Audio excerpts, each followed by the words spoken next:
तो चलिए वीडियो को शुरू करते हैं। तो चलिए शुरू करते हैं मुगल साम्राज्य, जिन्होंने लगभग 331 सालों तक भारत पर राज्य किया। तो मुगलों का शासन 1526 से लेकर 1857 ईस्वी तक भारत पे रहा। तो चलिए शुरू से शुरू करते हैं, आखिर मुगल साम्राज्य की स्थापना हुई कैसे। तो जब लोधी वंश के अंतिम शासक इब्राहिम लोधी ने भारत देश के अंदर उत्पात मचाकर रख दिया था, तब मेवाड़ के शासक राणा सांगा ने बाबर को अफगानिस्तान से बुलाया था और बाबर ने आकर ही इब्राहिम लोधी को पानीपत के पहले ही युद्ध में हरा दिया और फिर यहीं से शुरू हुई थी मुगल साम्राज्य की स्थापना। तो जब बाबर अफगानिस्तान से आया और उसने इब्राहिम लोधी को पानीपत के युद्ध में हरा दिया, फिर यहीं से मुगलिया सल्तनत का शासनकाल शुरू हुआ। तो चलिए अब शुरू करते हैं मुगल साम्राज्य का पहला पाद यानी बाबर, जहाँ से मुगलिया सल्तनत शुरू हुई। तो बाबर का शासनकाल 1526 ईस्वी से लेकर 1530 ईस्वी तक रहा और बाबर का जन्म फरगना घाटी, याद रखिएगा, फरगना घाटी के अंधेजान नामक शहर में हुआ था, जो कि अब उज्बेकिस्तान में है। और बाबर के पिता का नाम उमर शेख मिर्जा था। बाबर ने हिंदुस्तान में आते ही 4 प्रमुख युद्ध लड़े थे, जो कि बहुत ही महत्वपूर्ण हैं, और इन सभी युद्धों में बाबर ही विजयी रहा था। और ये सभी युद्ध लगभग एक साल के अंतराल में लड़े गए थे। जैसे कि पहला युद्ध 1526 में लड़ा गया, उससे अगला 1 साल बाद 27 में, उससे अगला 1 साल बाद 28 में। इसी प्रकार एक साल के अंतराल में लड़ा गया था, जिससे आपको याद रहने में कठिनाई नहीं होगी। तो पहला युद्ध पानीपत का प्रथम युद्ध लड़ा गया था, जो कि बाबर जब आया था उसने इब्राहिम लोधी के साथ लड़ा था और इसमें बाबर ही विजयी हुआ था। उससे अगला खानवा का युद्ध लड़ा, जो कि 1527 ईस्वी में लड़ा और ये राणा सांगा और बाबर के बीच में हुआ, इसमें भी बाबर ही विजयी रहा। उसके बाद चंदेरी का युद्ध हुआ, जो कि 1528 ईस्वी में, और यह मेदिनी राय और बाबर के बीच में हुआ, जिसमें बाबर ही विजयी रहा। उसके बाद घाघरा का युद्ध हुआ, जो कि 1529 ईस्वी में हुआ और ये अफगानों और बाबर के बीच में हुआ और इसमें भी बाबर ही विजयी रहा। तो चलिए आगे भी कुछ देख लेते हैं। तो जो खानवा का युद्ध हुआ था, खानवा के युद्ध के बाद बाबर ने गाजी की उपाधि धारण की थी, मतलब बाबर को गाजी की उपाधि मिल गई थी खानवा के युद्ध के बाद में। और बाबर ने अपनी आत्मकथा बाबरनामा की भी रचना की थी। बाबर ने खुद ही अपनी आत्मकथा लिखी थी, जिसका नाम था बाबरनामा। बाबर के 4 पुत्र हुए थे, हुमायूं, कामरान, अस्करी और हिंदाल। लेकिन आगे चलकर हुमायूं ही बाबर का उत्तराधिकारी बना था, मतलब बाबर के बाद हुमायूं ने ही राजगद्दी संभाली थी। तो करीब 48 वर्ष की आयु में यानी 1530 ईस्वी में आगरा में ही बाबर की मृत्यु हो गई थी। पहले तो बाबर का जो शव था उसे आगरा में ही दफना दिया गया था। याद रखिए, ये भी काफ़ी महत्वपूर्ण है। पहले बाबर का शव आगरा में दफनाया गया था, पर बाद में उसे ले जाकर काबुल में दफना दिया गया था। बाद में उसे ले जाकर जहाँ बाबर ने अपनी जगह चुनी थी वहाँ पर दफना दिया गया था, या जो कि काबुल थी। तो चलिए अब बाबर के बाद हुमायूं के बारे में पढ़ते हैं, क्योंकि बाबर के बाद हुमायूं को ही राजगद्दी मिली थी। तो हुमायूं का शासनकाल 1530 ईस्वी से लेकर 1556 ईस्वी तक रहा था। तो 1530 ईस्वी में जब हुमायूं के पिता की मृत्यु हो गई, तो 23 साल की उम्र में हुमायूं को राजगद्दी पर बैठाया गया और हुमायूं का विवाह हमीदा बानो बेगम से कर दिया गया और हमीदा बानो बेगम से ही जन्म हुआ भारत के एक महान सम्राट अकबर का। याद रखिएगा कि हुमायूं के शासनकाल में ही शेर शाह सूरी ने जीटी रोड का निर्माण कराया था, जो कि काफ़ी महत्वपूर्ण है। और जो हुमायूं की आत्मकथा थी हुमायूंनामा, इसकी रचना गुलबदन बेगम ने की थी और गुलबदन बेगम हुमायूं की बहन थी। और आप ये जो इमेज में देख रहे हैं, ये शेर मंडल पुस्तकालय है और 1556 में शेर मंडल पुस्तकालय से ये जो इसकी सीढ़ियाँ हैं, इसी पे से गिरकर हुमायूं की मृत्यु हो गई थी। तो शेर मंडल पुस्तकालय याद रखिएगा, इसी से इसकी सीढ़ियों से ही गिरकर हुमायूं की मृत्यु हो गई थी। तो हुमायूं के बाद अब राजगद्दी पर बैठा अकबर। तो अकबर का शासनकाल बहुत ही लंबा शासनकाल रहा और बहुत ही महत्वपूर्ण शासनकाल रहा अकबर का, 1556 ईस्वी से लेकर 1605 ईस्वी तक। अकबर का जन्म 1542 में अमरकोट, याद रखिएगा अमरकोट, जो कि पाकिस्तान में है, वहाँ पर हुआ था। और अकबर ने बहुत ही कम उम्र में पानीपत का जो दूसरा युद्ध, जो कि 1556 में लड़ा गया, सिकंदर सूरी के सेनापति हेमू को युद्ध में हरा दिया था, बहुत ही कम उम्र में। और जो अकबर का शासनकाल था ये हिंदी साहित्य का स्वर्ण काल कहलाता था, क्योंकि अकबर के शासनकाल में हिंदी साहित्य की बहुत सी पुस्तकों की रचना हुई थी। तो जो अकबर का शासनकाल था ये हिंदी साहित्य का स्वर्ण काल कहलाता था। और अकबर ने 1582 ईस्वी में दीन इलाही धर्म की स्थापना की थी। याद रखिएगा, दीन इलाही धर्म। और ये इस दीन इलाही धर्म को अपनाने वाला अकबर पहला व्यक्ति बना था। और बात करें पहले हिंदू व्यक्ति की, तो बीरबल पहला हिंदू व्यक्ति बना था जिसने दीन इलाही धर्म अपनाया था। पहले अकबर ने अपनाया और पहले हिंदू बीरबल था जिसने इस धर्म को अपनाया था। और अकबर के 9 अनमोल रत्न थे जो काफ़ी महत्वपूर्ण हैं और परीक्षाओं में पूछे जाते हैं। तो चलिए मैं आपको इसे केवल ट्रिक से याद करने के लिए बताता हूँ। इसका ट्रिक है बात बात पे MDH।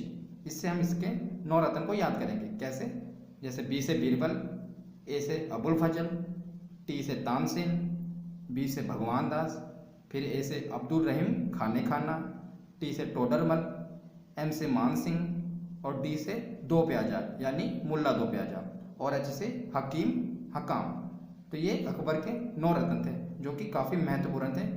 तो चलिए अब आगे अकबर के कुछ महत्वपूर्ण कार्यों के बारे में आपको बताता हूँ जो कि काफ़ी महत्वपूर्ण हैं और परीक्षाओं में पूछे जाते हैं।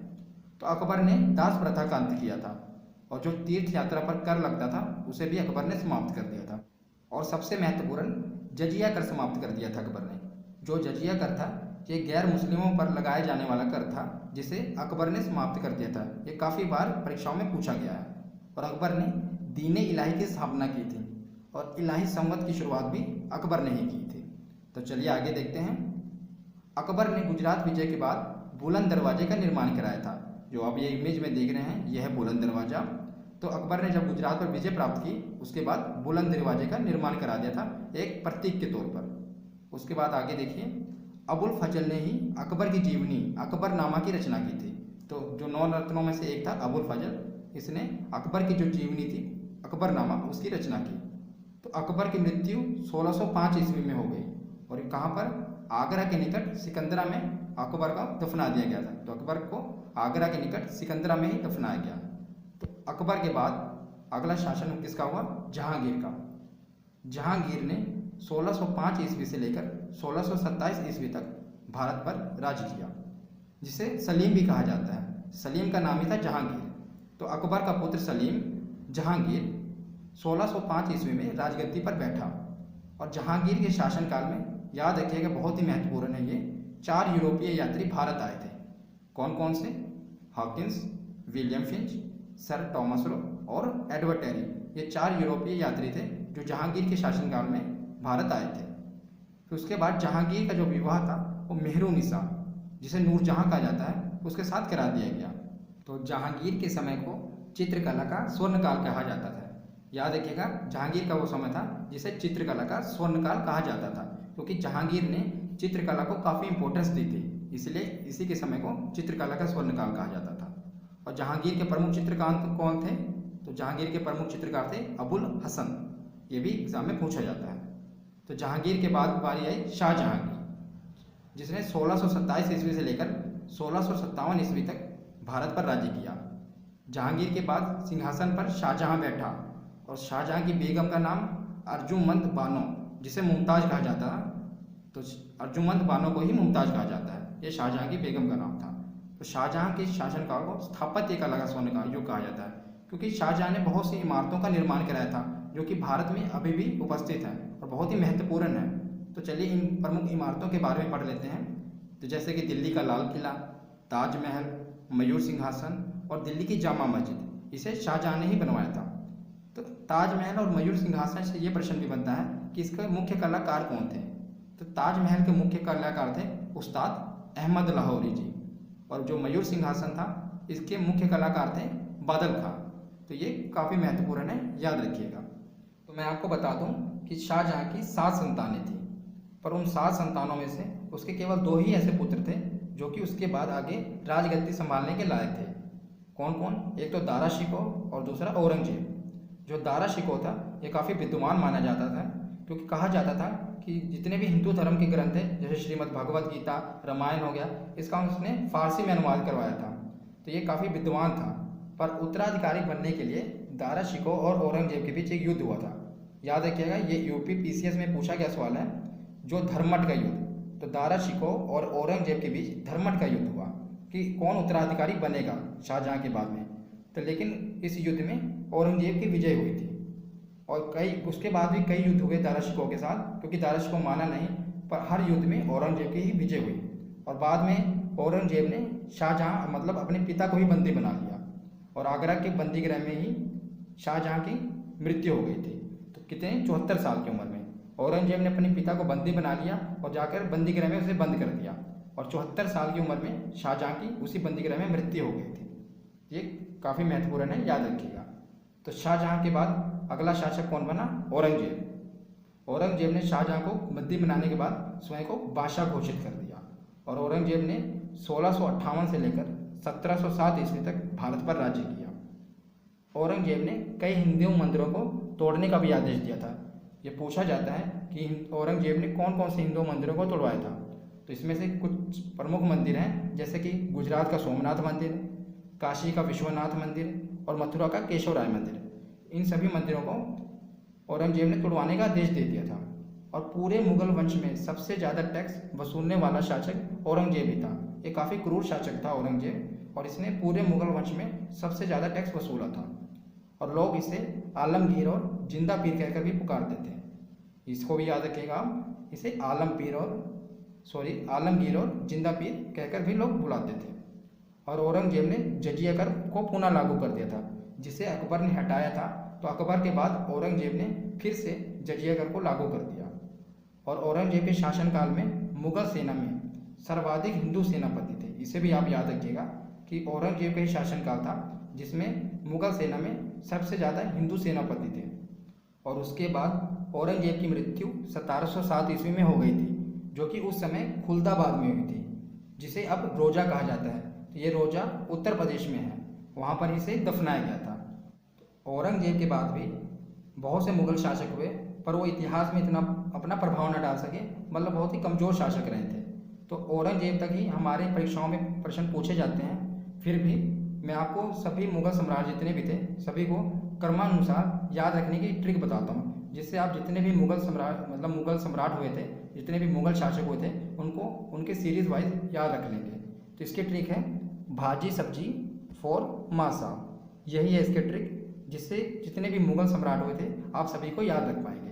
जैसे बी से बाबर, एच से हुमायूं, ए से अकबर, जे से जहांगीर भाजी, उसके बाद सब्जी, एस से शाहजहां, ए से औरंगजेब, बी से बहादुर शाह, जे से जहांदर शाह, फोर से फर्रुखियत, एम से मोहम्मद शाह, ए से अहमद शाह, ए से आलमगीर, भाजी सब्जी फोर माँ बचा साहब। तो एस एच से शाह आलम द्वितीय, ए से अकबर द्वितीय, याद रखिएगा पहले अकबर था, अब ये है अकबर द्वितीय। बी से बहादुर शाह जफर, जो कि अंतिम मुगल शासक हुआ, जिसे बहादुर शाह द्वितीय भी कहा जाता है। तो ये थे सभी मुगल शासक, जिसे मैंने आपको क्रमानुसार यानी सीरियल वाइज याद करा दिया। अब इससे बाहर आपको मैंने जितना भी बताया मुगल सम्राट, जितने भी मुगल शासकों के बारे में बताया, इससे बाहर आपके एग्जाम में कुछ भी नहीं पूछा जाएगा। बस अब आप इस वीडियो को एक बार देख लें, अब कॉपी पर सबको नोट कर लें, नोट्स बना लें, जैसे जैसे मैंने आपको लिखाया था इसे सब लिख लें आप। इससे बाहर कुछ भी नहीं पूछा जाएगा। अगर आपको ये वीडियो अच्छी लगती है तो आप इस वीडियो को लाइक करें और चैनल को सब्सक्राइब